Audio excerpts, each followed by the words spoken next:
you provide an example of some kind of issue that was raised from the community and you worked on, or some kind of optimization that you had to do some kind of trade-off of like changing the language so that it will be more optimized in terms of GAs or opcodes?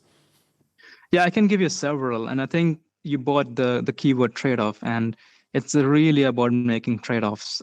This is one thing like a lot of users don't often realize, but a lot of design and engineering decisions are about making the right trade-offs. You cannot get everything at once. Yeah. Exactly. Like in everything in Yeah. life, even with blockchains, right? You have the trilemma. So everything Exactly. is a trade-off. It's like security and UX, and like obviously like comfortable of like the language, the way you write it, and also in terms of GAs and opcodes and optimization. So everything there is a trade-off. That's why I asked it this way. Yeah, that's an excellent way to put it. I can give you two examples. The first one is a feature that the community sort of designed, and this is the custom errors. It's a very well out feature by users.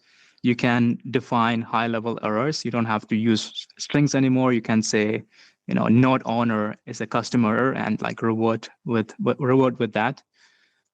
This was a suggestion by, I believe, like Morellian, who works at the Optimism Foundation today. Like this came up initially by him saying, "Oh, why don't we have something similar to events but for errors?" And we thought it was a great idea, and we actually implemented it. I was quite involved in both the design and some of the engineering behind it. So it's a great example of a feature that the community has molded, and we just took it over. That's how it worked. Another example, especially on the trade-off, would be I also wrote about this. I had this CTF Carta, and I gave some insight into this trade-off in the write-up for this. So the trade-off is that in the past, people used to ask us about removing this Xcode size check whenever there's a high-level call. So if there's a high-level call, the Solidity has to first do an Xcode size check before you actually do the call. The reason we do that is because by default in EVM, empty accounts would actually succeed. So you have to do this. But people were asking, in most cases, we know that these accounts are actually real and there's something there. And the Xcode size check was wasting gas. In the past, it used to be at 800 gas, which was non-trivial. So people would ask us, can we get rid of this feature, or can we have some syntax that would allow us to remove this feature?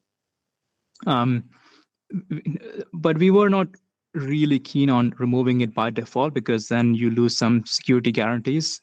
You can now call an empty account and it would succeed, and that's bad. But we also did not want to introduce a new syntax, because we felt like that makes it worse in some way.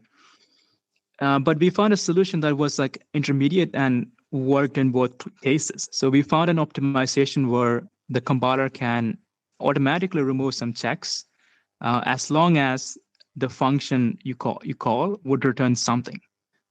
So you can prove that if the function returns something, you actually can skip this Xcode size check, with some exceptions. And this exception is part of the CTF. So you can go back to my write-up and see how you can actually abuse this exception a little bit. So yeah, this was a great example of a trade-off we made. We went for neither. We didn't remove it by default. We did not introduce a new syntax. But we made a new change in the code gen that allowed you to remove this in most cases. And people were very happy with the results. People would compile the code again, and suddenly it's cheaper. And they didn't have to do anything. They didn't have to add new syntax, and the safety guarantees were the same. So this is a great example of a trade-off we had to make, and I think we made the right trade-off. It doesn't work for 100% of the cases, but it actually works for most high-level calls. So these are, I think it's a perfect example to highlight the kind of work we do and the kind of trade-offs we have to make.